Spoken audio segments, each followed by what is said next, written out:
નમસ્કાર, ન્યૂઝ 18 ગુજરાતીમાં આપનું સ્વાગત છે। આપની સાથે હું છું કોમલ। હવે અમદાવાદમાં જે પ્લેન ક્રેશ દુર્ઘટના સર્જાઈ અને કેટલાય લોકોએ પોતાના જીવ ગુમાવ્યા છે, ત્યારે અમદાવાદ પ્લેન દુર્ઘટના મામલે મોટા સમાચાર સામે આવી રહ્યા છે।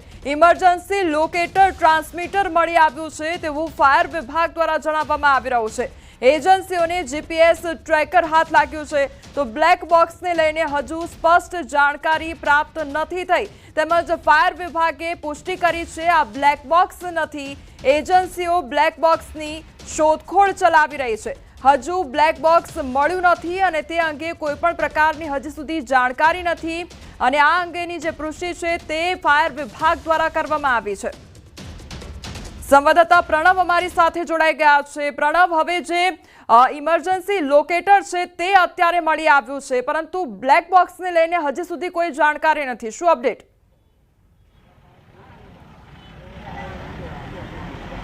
કોમલ, ચોક્કસ જે ઘટનાના 24 કલાક થયા તેમ છતાં પણ હજુ જે બ્લેક બોક્સ એ મહત્વપૂર્ણ હોય છે।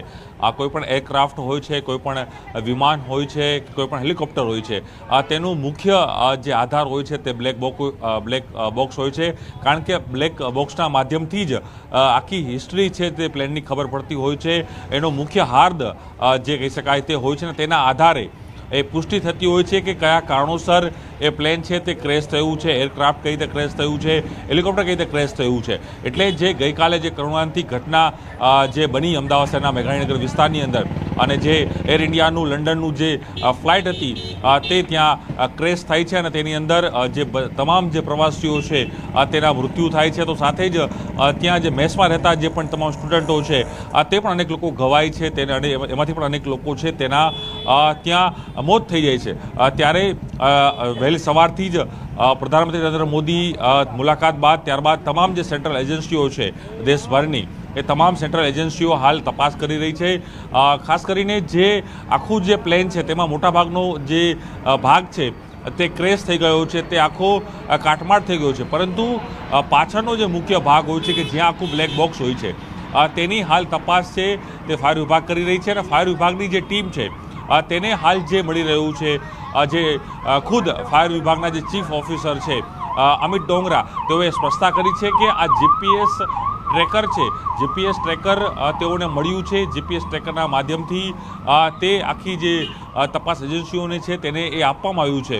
એર ઇન્ડિયાએ ખુદ એ પુષ્ટિ કરી છે કે આ બ્લેક બોક્સ નથી, આ જીપીએસ ટ્રેકર છે। આ એક પ્રકારનું એ માધ્યમ હોય છે કે જે પ્લેન જે દિશામાં જઈ રહ્યું છે તેનું નિર્દેશ છે તે કઈ તરફ જઈ રહ્યો છે, જીપીએસ છે તેનું આખું ટ્રેકર છે તે એક માધ્યમ હોય છે। ત્યારે હાલ જે ફાયર વિભાગની ટીમ જે તપાસ કરી રહી છે, ફાયર વિભાગની ટીમને જે હાલ મળી રહ્યું છે તે। જી પ્રણવ, સમગ્ર માહિતી બદલ આપનો આભાર। વિમાન દુર્ઘટના વખતે ભયાનક દ્રશ્યો સામે આવ્યા હતા અને એક તરફ આગની જ્વાળાઓ જોવા મળી તો બીજી તરફ ધુમાડાના ગોટે ગોટા નજરે પડ્યા હતા। આ ખતરનાક સ્થિતિ વચ્ચે એક યુવકે બહાદુરી બતાવી અને આ વિડીયો છે બીજે મેડિકલ કોલેજની મેસના। એક સ્થાનિક યુવાન 5 લોકો માટે દેવદૂત બનીને આવ્યો અને જીવ બચાવ્યો લોકોનો। નવીન પરમાર નામના યુવકે 5 ડોક્ટરને બચાવીને બહાર કાઢ્યા હતા। તે કાચ તોડીને પહોંચ્યો હતો બિલ્ડિંગમાં અને બિલ્ડિંગમાં ફસાયેલા વ્યક્તિને બહાર કાઢવાનો મિત્રે ઉતાર્યો હતો વિડીયો।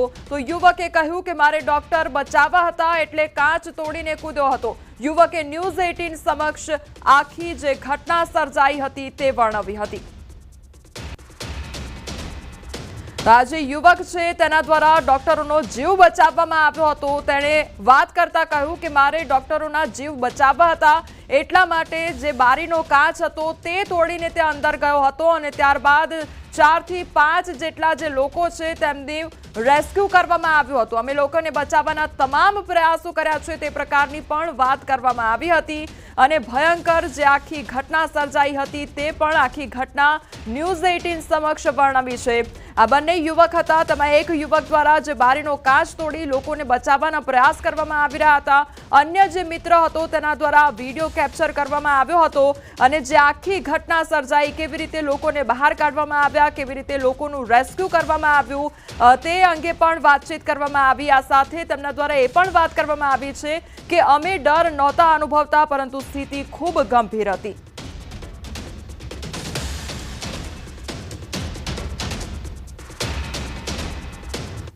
ગઈકાલે એક ગોઝારો એક્સિડન્ટ થયો અને આ પ્લેન દુર્ઘટનાની અંદર 200થી પણ વધારે લોકોના મોત થયા છે। મારી ઠીક પાછળ આ ઘટના જે છે તે ઘટી હતી। આપ જે દ્રશ્ય જોઈ રહ્યા છો અત્યારે હાલ પણ ધુમાડા નીકળી રહ્યા છે અને આ એ જ મેસ છે કે જેની ઉપર વિમાન જે છે તે ટકરાયું હતું અને ત્યાં જે છે તે પટકાયું હતું। પરંતુ અહીંયા વાત એ છે કે આ મારી પાસે ઊભેલો યુવાન તમે જોઈ રહ્યા છો કે જેને 5 વ્યક્તિઓને બહાર કાઢ્યા છે કાચ તોડી, અને જે હોસ્ટેલ હતી હોસ્ટેલમાંથી બહાર કાઢવાનો શ્રેય જે છે ત્યાં નવીન પરમારને જાય છે। નવીન પરમાર આપણી સાથે, તેમની સાથે આખી વાત કરીશું। નવીન, આપ ક્યાં હતા, શું થયું હતું અને કેવી રીતે લોકોને તમે બહાર કાઢ્યા? હું એકચ્યુઅલીમાં મારા એક સેમસાન હતું, ત્યાંથી નીકળતો હતો। મારાથી મેક્સિમમ 300-400 દૂર મીટર હતું, તો હું ત્યાંથી જોયો ધમાકો જેવો થયો હતો ને, ધમાકો જોયો ને હું ને મારો દોસ્ત મિત્ર હતો, મારો આનંદભાઈ છે, અમે બંને છીએ ને નીકળ્યા ગાડી લઈને, મારી પાર્કિંગ કરી ગાડીને, ત્યાંથી દોડતા લાઈવ વિડીયો ચાલુ કર્યો અમારો। અને પોતે હું જે અંદર પોલીસવાળા નહોતા જવા દેતા, મને બનતી કોશિશે હું અંદર ઘૂસી ગયો અને એ લોકો નીચે મને કોશિશ કરી નીકાળવાની, તો અભી હું બનતી કોશિશે અંદર ઘૂસી ગઈ અને એ લોકોને જે પડેલા હતા, જેના પગ હાથ બધું અલગ અલગ રીતે પડેલું હતું, મેં અલગ અલગ કરીને મૂક્યું ને લોકોને, અને મેં જીતતા પથરા નચા ઉચકના મને ચોટ બી લાગેલી હતી, બધું થયું હતું, તો બી મેં પથરા ઉટકાયા।